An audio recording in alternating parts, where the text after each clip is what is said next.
नमस्कार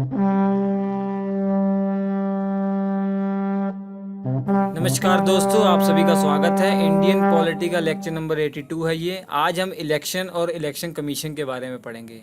चुनाव और चुनाव आयोग या निर्वाचन आयोग कहा जाता है इसे। सबसे इम्पोर्टेंट टॉपिक तो चुनाव आयोग है। 90% जो क्वेश्चन है चुनाव आयोग से ही आएंगे, लेकिन चुनाव से संबंधित भी कुछ आर्टिकल है वो आपको बता दिए जाएंगे। देखिए, संविधान का भाग 15 है ये, निर्वाचन और निर्वाचन आयोग। आर्टिकल 324 से लेकर 329 तक आपको पढ़ना है। संविधान के भाग 15 में आर्टिकल 324 से 329 तक है, निर्वाचन और निर्वाचन आयोग। चलिए, सबसे पहला टॉपिक हम शुरू करते हैं, निर्वाचन आयोग या चुनाव आयोग। इसके लिए एक ही आर्टिकल है, मुख्य तौर पर आर्टिकल 324। इसी में सारी बातें चुनाव आयोग के बारे में की गई हैं। निर्वाचन आयोग एक स्थायी और स्वतंत्र निकाय है।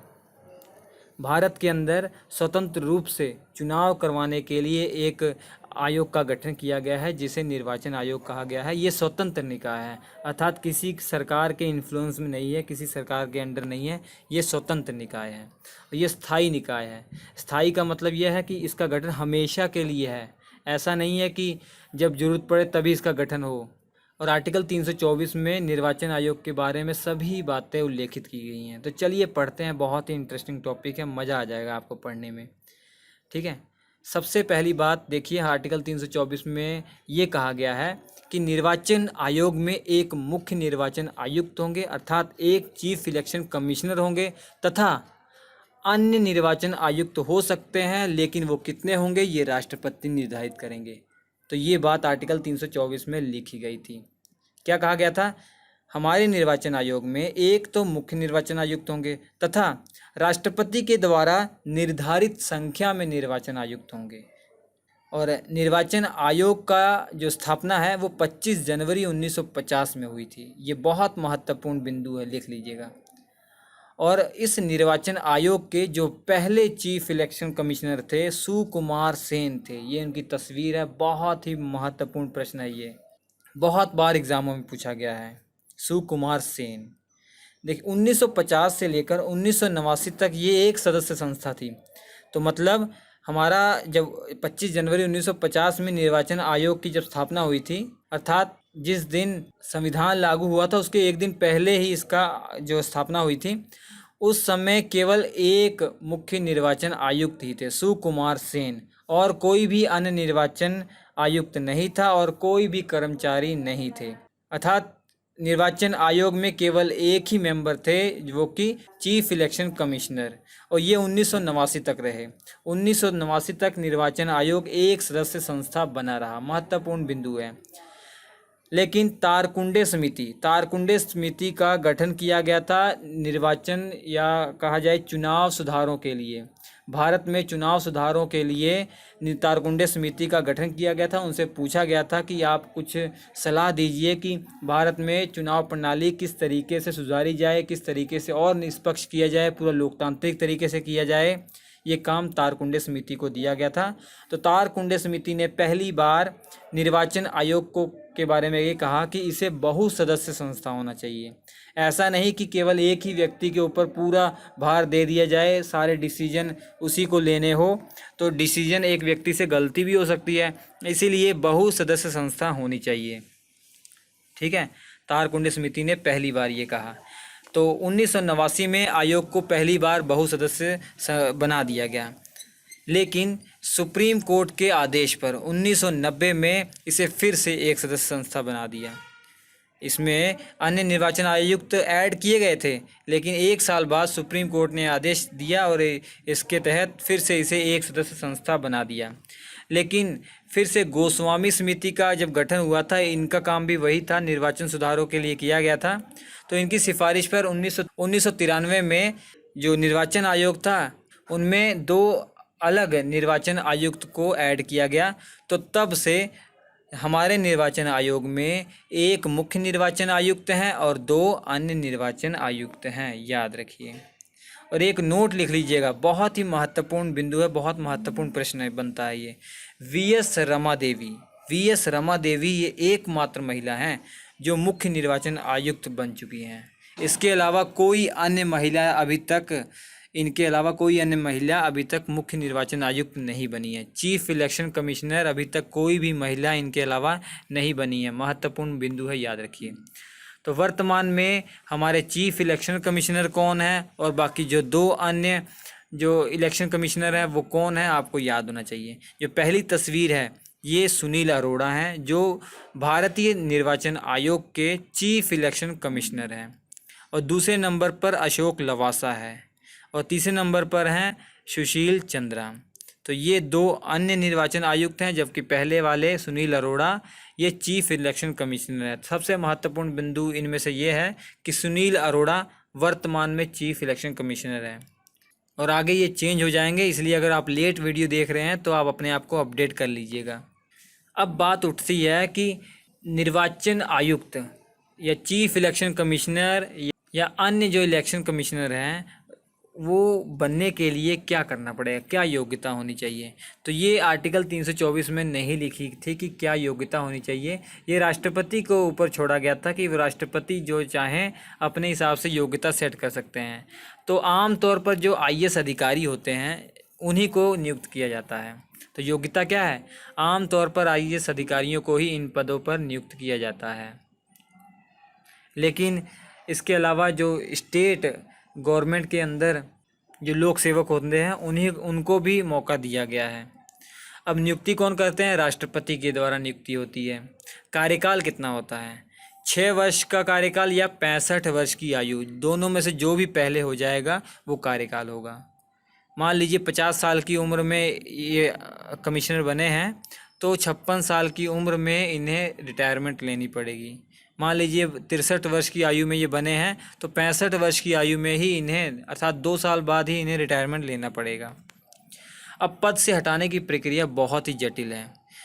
सबसे पहले देखेंगे मुख्य निर्वाचन आयुक्त के बारे में और बाकी 2 अन्य निर्वाचन जो आयुक्त हैं उनको कैसे हटाया जा सकता है वो अलग देखेंगे। तो मुख्य निर्वाचन आयुक्त को अगर हटाना है, इनको हटाने का जो विधि है, प्रक्रिया है, वो वही है जैसे सुप्रीम कोर्ट के न्यायाधीश को हटाया जाता है। आपने जो आर्टिकल 124 के 4थे क्लॉज में पढ़ा था कि सुप्रीम कोर्ट के न्यायाधीश को जो हटाने की प्रक्रिया है उसी प्रकार से इन्हें हटाया जा सकता है। अर्थात अक्षमता या कदाचार के ऊपर इनके ऊपर आरोप लगते हैं तब इनकी जांच होती है, फिर सदन में मामला जाता है, 2/3 से दोनों सदनों में पास होता है, तब जाकर इन्हें हटाया जाता है। उसी प्रकार इन्हें हटाया जा सकता है। इनका नियुक्ति तो आसानी से हो जाती है लेकिन इन्हें हटाने की प्रक्रिया बहुत जटिल बनाई गई है। स्वाभाविक है, ये जटिल क्यों बनाई गई है, ताकि ये स्वतंत्र रूप से अपना काम कर सके। ऐसा नहीं कि कोई भी कदम सरकार के खिलाफ इन्होंने उठाया तो सरकार फट से इन्हें हटा दे, नहीं।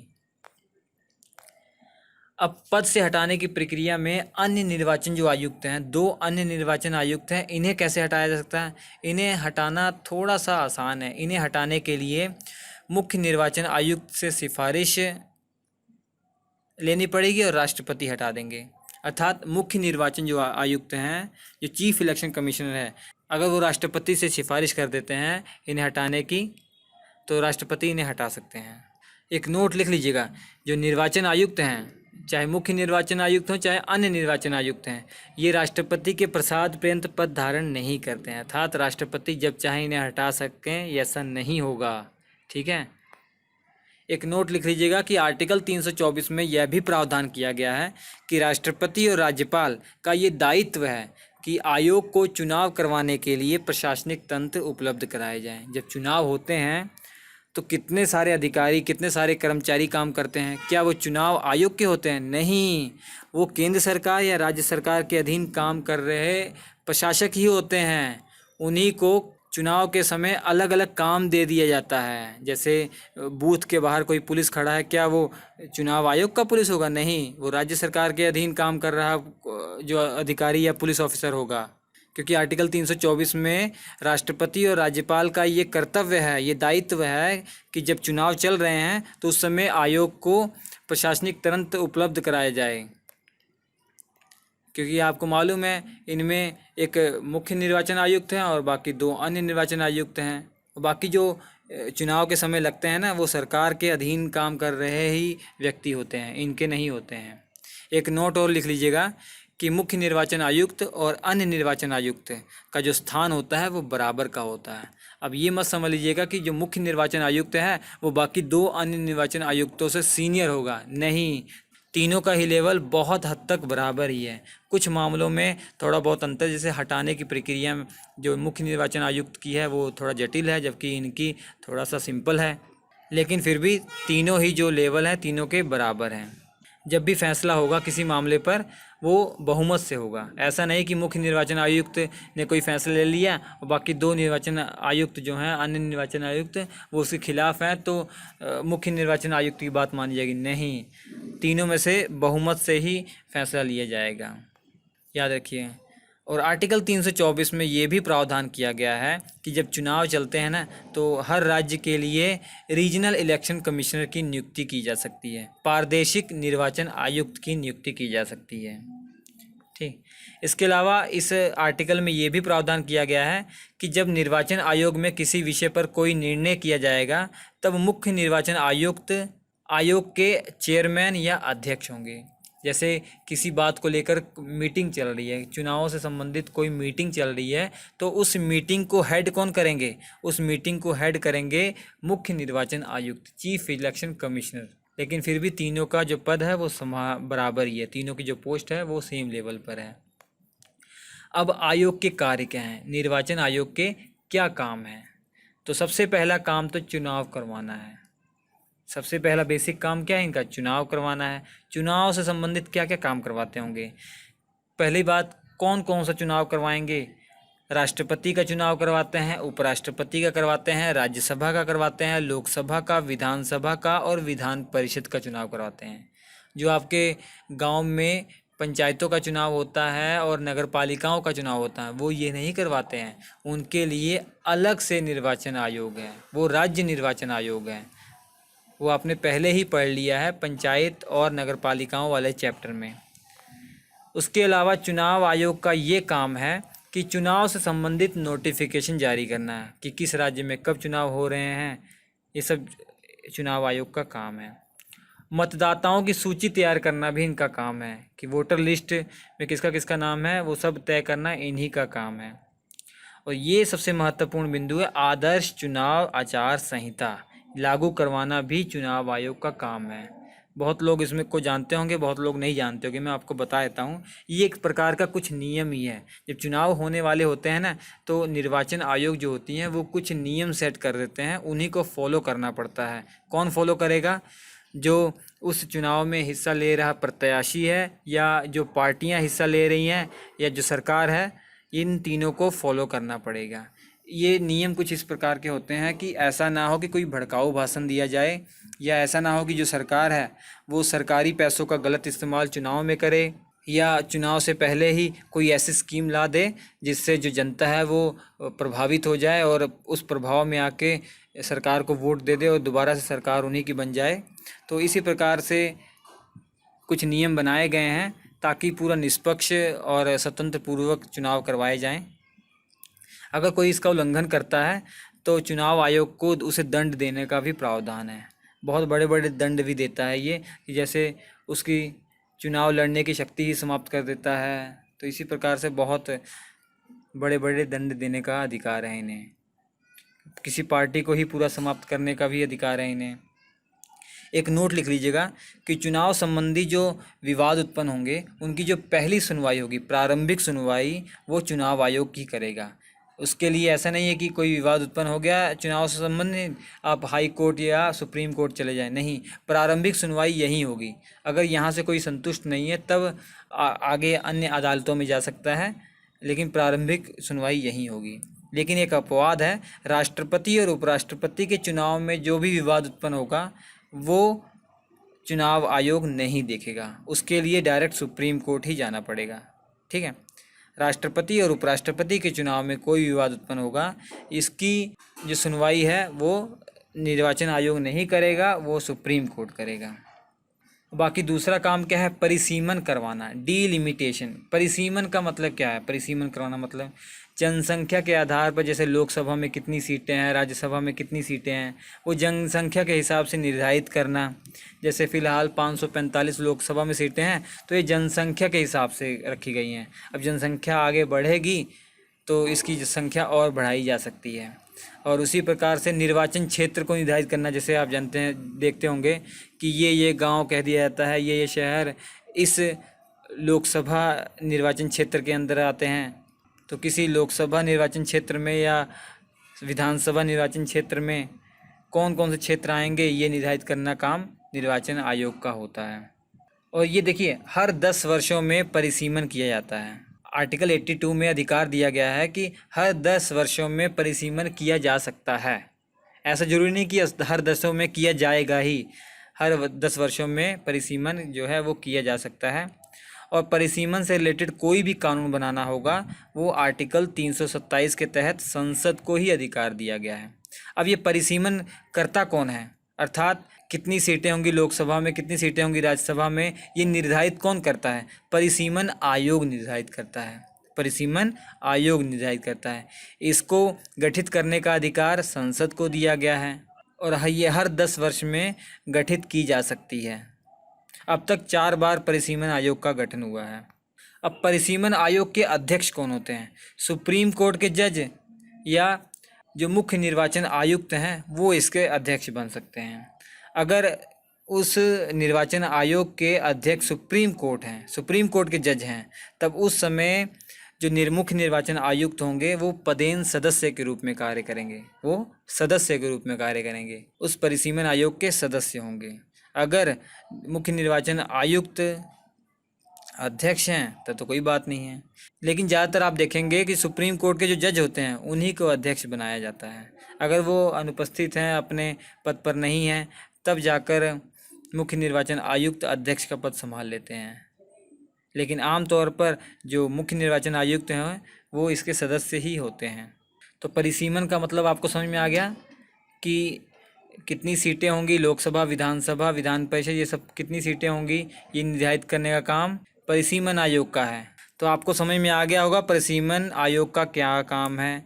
तो परिसीमन आयोग का काम यही है कि जैसे लोकसभा, राज्यसभा में कितनी सीटें होंगी, विधानसभा में कितनी सीटें होंगी, जनसंख्या के हिसाब से ये निर्धारित करेंगे और इसी प्रकार निर्वाचन क्षेत्रों को भी निर्धारित करेंगे। यही आपके दिमाग में ये आना चाहिए कि आखिर 10 वर्षों में परिसीमन आयोग के गठन का प्रावधान क्यों रखा गया कि हर 10 वर्ष में अगर संसद चाहे तो परिसीमन आयोग का गठन कर सकती है। आखिर क्यों रखा गया होगा? क्योंकि हर 10 वर्ष में जनगणना होती है, इसी कारण से।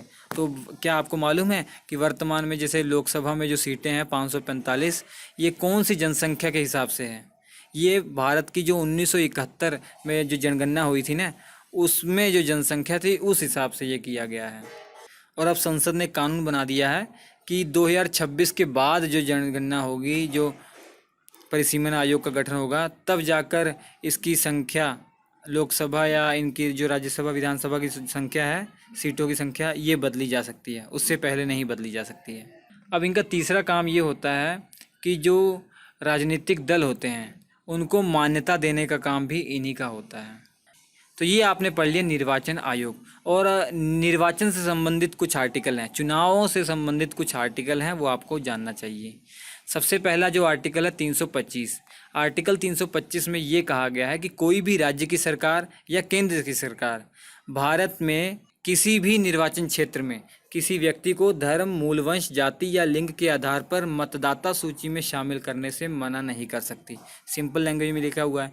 मतलब ये कहा गया है आर्टिकल 325 में कि किसी भी व्यक्ति के ऊपर धर्म, मूल वंश, जाति या लिंग के आधार से कोई भेदभाव करके उसको मतदाता सूची में ऐड या निकाला नहीं जाएगा।